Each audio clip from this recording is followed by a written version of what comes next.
नमस्कार, मैं अविनाश फ्रॉम हाजीपुर। आप देख रहे हैं एक न्यूज़ तक। एक न्यूज़ में आपका स्वागत है। आज जो हमारी मौजूदगी है जो पटना एन कॉलेज के पास है, जो यहाँ बांकीपुर उपचुनाव का जो आज गिनती था, जो हाँ जन स्वराज का एक तरफा जीत हो चुका है बीजेपी का। हाँ ठीक है, विशेष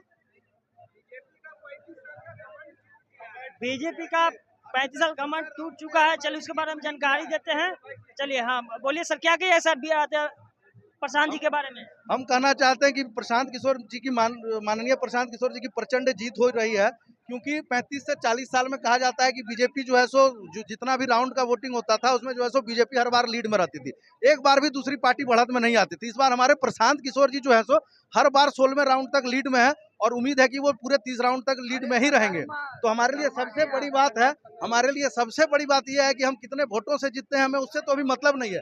हमें इस बात से मतलब है कि जो कोई भी पार्टी जो है सो एक बार भी लीड नहीं करती थी पहले बार के फर्स्ट राउंड से ही, और अभी तक जो है सो हम लीड में। हमारी सबसे बड़ी जीत ये है। क्या इस बार टेलर अभी है क्या, पिक्चर अभी नहीं, टेलर तो जो था जो है सो टेलर जो था खत्म हो गया, पिक्चर अभी शुरू हुआ है। बाकी तो अभी बहुत सारे घंटे बाकी हैं, देखते जाइए। जो बचे हुए अभी है 4 साल जो बचे हुए हैं, इसमें अकेले किस हिसाब से तहलका मचाएंगे। और उसके बाद 2030 में माननीय प्रशांत किशोर जी 243 विधानसभा को जीत के हमारे मुख्यमंत्री के रूप में दिखेंगे। और हम पत्रकार बंधु आप लोग को भी देख रहे हैं कि आपके भी चेहरे पे अपार हर्ष है। तो इससे हम अंदाजा लगा सकते हैं कि पूरे खेमे में खुशी की लहर है।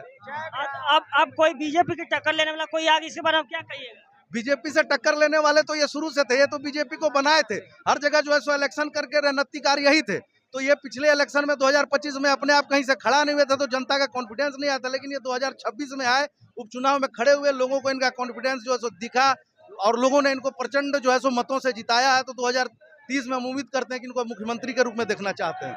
इन्होंने हिंदू मुस्लिम नहीं किया और जातीयता से ऊपर उठ करके मुद्दे की बात को करके, शिक्षा की बात करके जो है सो इन्होंने काम किया है। इन्होंने कहा है कि रोड नाला तो बनते रहेगा, उस शिक्षा पे काम करेंगे और लोग शिक्षित हो जाएंगे तो माँ सरस्वती जैसे हमारे पास आएगी तो लक्ष्मी अपने आप आ जाएगी। तो जो है सो रोजगार भी आ जाएगा लोगों के पास और बेरोजगारी भी खत्म हो जाएगी। बीजेपी कहती थी कि ये तो नीति नवीन जी का गढ़ है, इसके बारे में क्या कहिएगा। गढ़ का क्या हुआ। उनका जैसे घमंड था, घमंड टूट गया। जैसे कि अंधभक्त कहते हैं ना, अंधभक्त जितना थे अंधभक्त थे। अब पब्लिक हम लोग भी थे, लेकिन ये सब इतना ही गलती किए कि अब आदमी जागरूक हो गया है। अब उनके झांसे में आने वाले नहीं है। वो गढ़ बोलकर कुत्ता बिल्ली को खड़ा कर देंगे। हम लोग कहेंगे कि कुत्ता बिल्ली को वोट दे देंगे है? और दूसरे की नीरज कुमार सिन्हा जो है बेचारा सीधा साधा लड़का है, उनको मुर्गा बना दिए बीजेपी वाले, खड़ा कर दिए। बेचारा है लड़का अच्छा है, लेकिन सब उनको मुर्गा बना के खड़ा कर दिए। रिमोट से चलाने के फिराक में हाँ, रिमोट से चलाने के फिराक में थे कि जैसे बोलेंगे वैसे करेगा। बस यही है।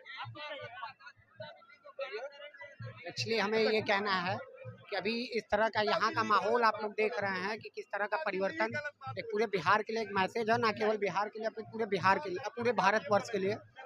सड़क से लेकर सदन तक हम युवाओं ने हराया है। सड़क में जेनजी प्रोटेस्ट के माध्यम से दिल्ली में हमने शिक्षा मंत्री को झुकाया। आज हम जनमत संग्रह के माध्यम से ये बता रहे हैं कि बीजेपी वाले होश में आ जाओ। अब धर्म के नाम पे, मजहब के नाम पे, जाति के नाम पे बांटना शुरू कीजिए। असली विकास के मुद्दे पे चुनाव लड़िए।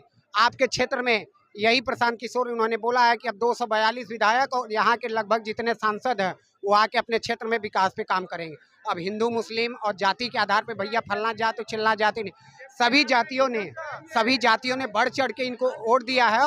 और कहीं ना कहीं पूरे भारतवर्ष में एक लोकतंत्र के लिए एक मैसेज दिया है कि अब आप लोग विकास के, असली विकास के मुद्दे पे लड़िए। अब आप लोग इस धर्म के मुद्दे पे और इस सब के आधार पे नहीं लड़िए। राम मंदिर के नाम पे, हिंदू मुस्लिम के नाम पे, यादव पंडित और इस सब के नाम पे आप चुनाव नहीं लड़िएगा। अब आपको अपने क्षेत्र में आना पड़ेगा, अपने क्षेत्र में विकास करना पड़ेगा। ये प्रशांत किशोर का विजन है, ये जनता का विजय है और जनता एक तरह से पूरा मैसेज दिया है। पूरा जनता इनके साथ है। इसके बाद भी जो भी चुनाव है 2030 का भी, अगर अभी तक नहीं संभले, चाहे बीजेपी शासित जितने भी राज्य हैं उनको संभलना पड़ेगा। ठीक है, तो आपने देखा कि हमारे जन स्वराज के जो बदलाव की शुरुआत जन स्वराज के साथ हर घर की है यही पुकार, जन स्वराज। ठीक है, तो आपने देखा कि यहाँ खुशी का लहर है। नरसंहार के अभियुक्त सम्राट चौधरी अब अपना रास्ता देख लीजिए, बिहार में अब आपका जगह नहीं बचा हुआ है। अभी इस रास्ता से बीजेपी कोई दिख रहा है जी आप लोग को? अब आगे चल के देखते जाइए, पूरा बिहार में नहीं बीजेपी दिखेगा। बीजेपी बोली थी कुत्ता बिल्ली को भी लड़ाएंगे तो जीत जाएंगे, अभी बीजेपी के कारण बीजेपी खुद कुत्ता बिल्ली बना हुआ है। क्या बोलना चाहते हैं? पीके जीत रहा है, जीत रहा है।